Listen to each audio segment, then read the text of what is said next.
betul hari ini tidak ada sisanya nih.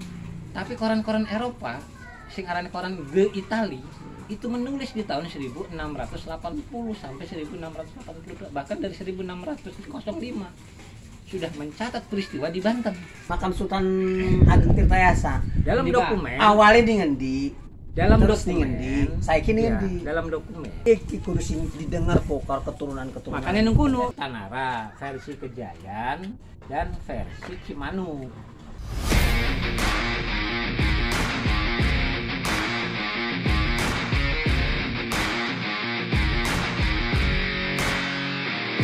Kawan-kawan, belum lama ini sejarawan Abah Yadi beserta Mang Depi dan juga kawan-kawan melakukan kegiatan diskusi tentang sejarah Kesultanan Banten, lebih fokusnya kepada Sultan Ageng Tirtayasa, kawan-kawan. Ternyata terungkap dalam diskusi ini banyak hal-hal yang tidak kita ketahui tentang bagaimana sejarah Kesultanan Banten.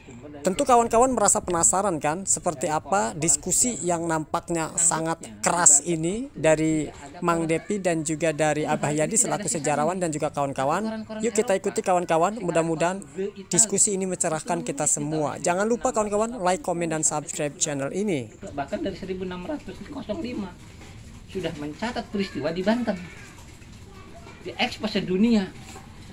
Sumber eksternalnya kita lengkap nih. Cuman kita kehilangan sumber internal. Sumber internalnya baru ditulis di tahun 1715. Yang sejarah Banten besar manuskrip itu ditulis tahun itu. Kita ceritakan ya. Ini rangkap bukti-bukti. Oke. Saya Kike masalah makam Sultan Ageng Tirtayasa. Dalam dokumen awalnya dengan di dalam terus dokumen saya kini ya, di dalam dokumen makam Ageng Tirtayasa itu berdampingan dengan makam Maulana Hasanuddin. Kalau percaya, Pak. Orang si kita baca soalnya, Pak. Membagi soalnya. Sultan Ageng Tirtayasa kon ninggale ning Batavia. Lagi di penjara ko. Ninggal ning kono. Jadi dikuburakan ning kono, terus dipindahkan. Nah, dipindahkan ning Banten apa ning Itu dokumen Anda 10 yang membicarakan yang berbeda-beda ning kono. Nah, sengaja untuk masyarakat itu terkecoh di kemudian hari. Makanya neng dalam beberapa tentang dokumen Banten itu tidak seperti kemudian menjadi seperti Cirebon, menjadi dua kekuasaan Anom dan Kasepuhan, tidak seperti di Jogja di Mataram menjadi Pakualaman dengan yang satu lagi Pakualam dengan Jogja, tidak terjadi seperti di Palembang Kimas dengan Sultan. Banten itu akhirnya kembali satu karena sadar kita ini sedang dilakukan adu domba, sehingga Sultan Haji itu sadar di situ tuh, sehingga sampai wafat tidak ada pergerakan VOC untuk menguasai secara penuh. Tapi ketika Ageng Tirtayasa wafat di 1694 baru tuh VOC melakukan strategi bagaimana cara menguasai Nusantara. Itu ada di dokumen Priangan. Lengkap ceritanya. Ditulis tahun 1780. Nah, iki kurus didengar pokal keturunan-keturunan. Makanya nungkuno ngebahas Pangeran Pager Agung. Hilang kan Pangeran Pager Agung? Laku yang baru catatan nih. Nah, ini. Justru yang rela mengorbankan dirinya supaya Ageng Tirtayasa tidak dibunuh segala macam sampai Sultan Haji sadar, itu kenapa Geragung yang mati di tiang gantungan untuk membela rakyatnya, sehingga mati di tiang gantungan dan tidak dikubur di area kesultanan, tapi dikuburnya itu yang saya kini jadi kelurahan Pageragung kini Palantaka. Makanya jadi nama kelurahan Pageragung. Nah, dikuburnya di mana pertanyaannya? Samping tol. Samping jalan tol belakang kampung Sultan Ageng Tirtayasa. Ageng Tirtayasa. Dikuburnya di Masjid Agung Banten. Arah pintu sebelah kiri. Pas persis nempel pintu. Ujung tembok sebelah kiri itu Maulana Sultan Haji. Tapi sejarah sebenarnya langsung meninggal dikubur ning kono apa emang Batavia depet? Langsung. Karena raja Sultan. Langsung di Banten. Dasarnya. Apanya? Dasarnya sih dia apa? Ngomong kono. Dokumen arsip.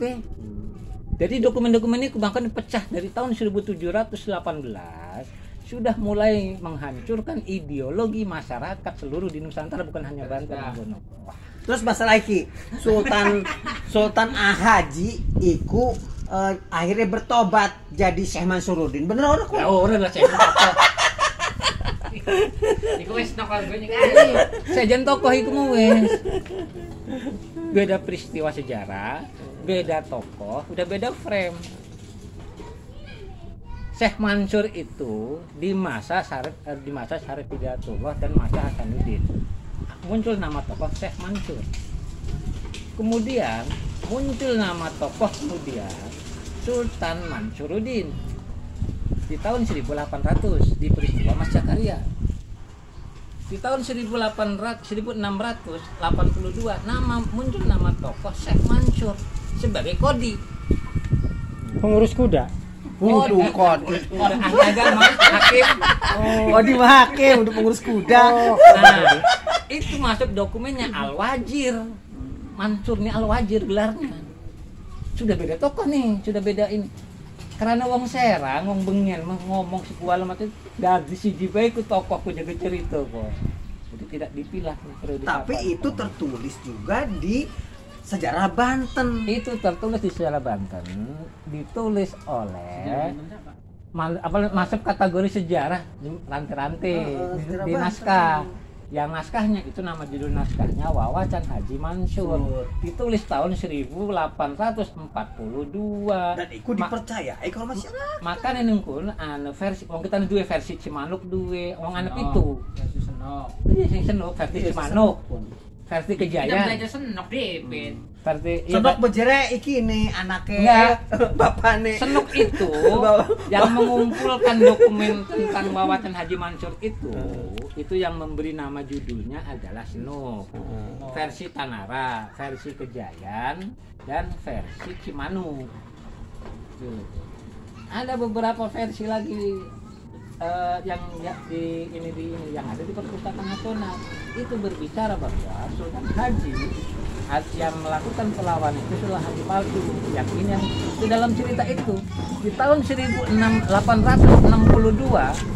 Pangeran Anglingkusuma yang pensiunan jaksa saat itu di Lebak protes, ini masalah 1682 itu di koran debat, ini masalah, cerita dari mana ini? Jadi sebenarnya diskusi perdebatan itu di koran-koran zaman dulu itu sudah makanya kumpulin koran-koran zaman dulunya dulu nih diskusinya aman nih. Ngerti lo nih. Bingung deh tinggal pada. Apa nih? Apa sih bingung? Oh mana suruh begitu nembak aja. Mana bisa membaca dokumennya dulu.